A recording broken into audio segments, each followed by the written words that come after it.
ہمارے YouTube channel general media international پہ آپ سب کو خوش آمدید۔ اگر آپ نے ہمارے یوٹیوب چینل کو سبسکرائب نہیں کیا تو کائنڈلی ہمارے یوٹیوب چینل کو سبسکرائب کر دیں اور بیل آئیکن پہ کلک کر دیں۔ دفتر خارجہ کے مطابق پاکستان کو زیادہ خطرناک ممالک کی فہرست سے نکالنے کے یورپی یونین کے فیصلے کا خیر مقدم کرتے ہیں۔ پاکستان کی اینٹی منی لانڈرنگ کی تکنیکی ایشوز کو حل کرنے میں کی گئی کارکردگی کو عالمی سطح پر سراہا گیا۔ دفتر خارجہ کے مطابق یہ فیصلہ انسداد منی لانڈرنگ، دہشت گردی کی مالی معاونت کے انسداد میں تکنیکی مسائل پر قابو پانے میں پاکستان کی کارکردگی کو تسلیم کرتا ہے۔ یہ فیصلہ برطانیہ کے نومبر 2022 میں پاکستان کو اسی طرح کی فہرست سے نکالنے کے فیصلے کے بعد ہے۔ ہائی رسک ممالک کی فہرست سے نکالے جانے سے پاکستان اور یورپی یونین کے اداروں کے درمیان مالی لین دین میں آسانی پیدا ہوگی۔ پاکستانی یورپی یونین کے ساتھ باہمی طور پر فائدہ مند اقتصادی تعاون کے لیے ترقی کے عمل کو آگے بڑھانے کا خواہاں ہے۔ صدر مملکت عارف علوی نے جسٹس مسرت ہلالی کی بطور چیف جسٹس کی تعیناتی کی منظوری دے دی۔ وزارت قانون کی طرف سے جاری کردہ اعلامیہ کے مطابق جسٹس مسرت ہلالی کو پشاور ہائی کورٹ کا چیف جسٹس مقرر کر دیا گیا۔ جسٹس مسرت ہلالی یکم اپریل 2023 سے چیف جسٹس کا منصب سنبھال لیں گی اور مستقل چیف جسٹس کی تعیناتی تک ذمہ داریاں ادا کریں گی۔ چیف جسٹس روح الامین یکم اپریل کو ریٹائر ہو جائیں گے۔ ان کے بعد جسٹس مسرت ہلالی سینئر ترین جج ہیں۔ کلائن جوہانا ایک 4800 پاؤنڈ وزنی دنیا کی سب سے بھاری قابل سواری بائیسکل ہے۔ یہ مکمل طور پر اسکریپ دھاتوں سے تیار کی گئی ہے۔ جرمنی کے ریکارڈ انسٹی ٹیوٹ، جو ایک جرمن قومی ادارہ ہے اور یہ گینز بک ورلڈ ریکارڈ کی طرح ہی کام کرتا ہے، اس نے حال ہی میں اسے دنیا کی سب سے بھاری اور طاقتور ترین بائیسکل تسلیم کیا ہے۔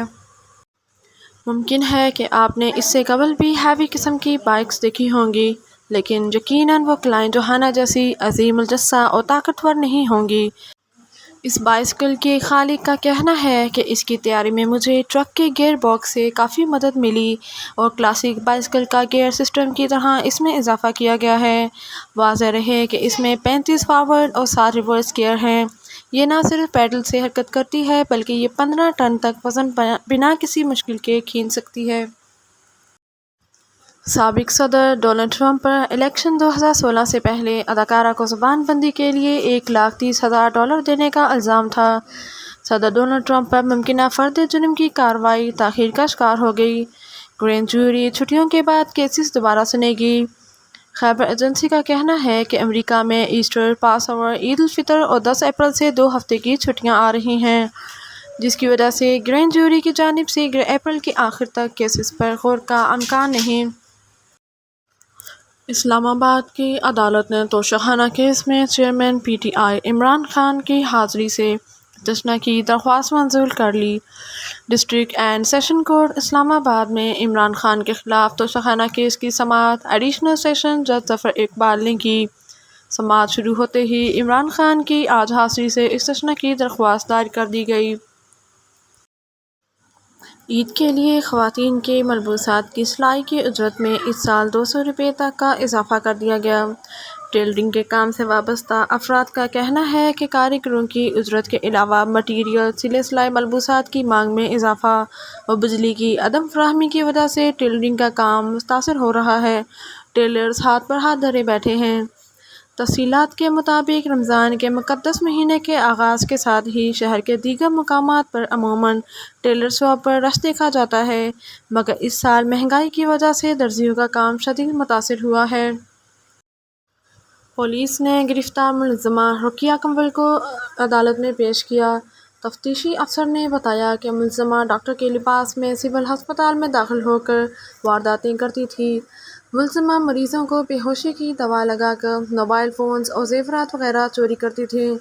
ملزمہ ہسپتال کے مختلف وارڈز میں موجود مریضوں کو اپنا نشانہ بناتی تھی۔ عدالت نے ملزمہ کو عدالتی ریمانڈ پر جیل بھیج دیا۔ عدالت نے 11 اپریل تک تفتیشی افسر کو مقدمے چالان پیش کرنے کا حکم دے دیا۔ جعلی ڈاکٹر بن کر مریضوں کی زندگی سے کھیلنے کے واقعے نے سول اسپتال انتظامیہ کی سیکیورٹی پر کئی سوال اٹھا دیے۔ ملزمہ کی گرفتاری مریضہ کی قیمتی اشیاء غائب ہونے کے بعد سی سی ٹی وی فوٹیج کی مدد سے عمل لائے گی۔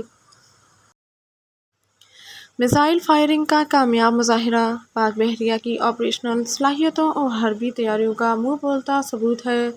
چیف ایڈمرل محمد امجد خان نیازی نے کہا کہ پاک بحریہ کسی بھی قسم کی جارحیت کا بھرپور جواب دینے کی مکمل صلاحیت رکھتی ہے۔ انہوں نے پاک بحریہ کی آپریشنل تیاریوں پر مکمل اطمینان کا اظہار کیا۔ معروف کرکٹ ویب سائٹ کرک بز کی رپورٹ کے مطابق آئی سی سی کے اعلیٰ عہدیدار نے انکشاف کیا ہے کہ میٹنگ کے دوران پاکستان کے بنگلہ دیش میچز منتقل کرنے کی کوئی بات نہیں ہوئی۔ بنگلہ دیش کرکٹ بورڈ کے چیف نظام الدین کا کہنا ہے کہ پاکستان کے میچز کی میزبانی کے سلسلے میں کسی پیش رفت سے آگاہ نہیں۔ دوسری جانب بھارتی میڈیا نے دعویٰ کیا ہے کہ انٹرنیشنل کرکٹ کونسل نے ورلڈ کپ میں پاکستان کے میچز بھارت کے علاوہ کسی اور ملک میں کرانے سے انکار کر دیا ہے۔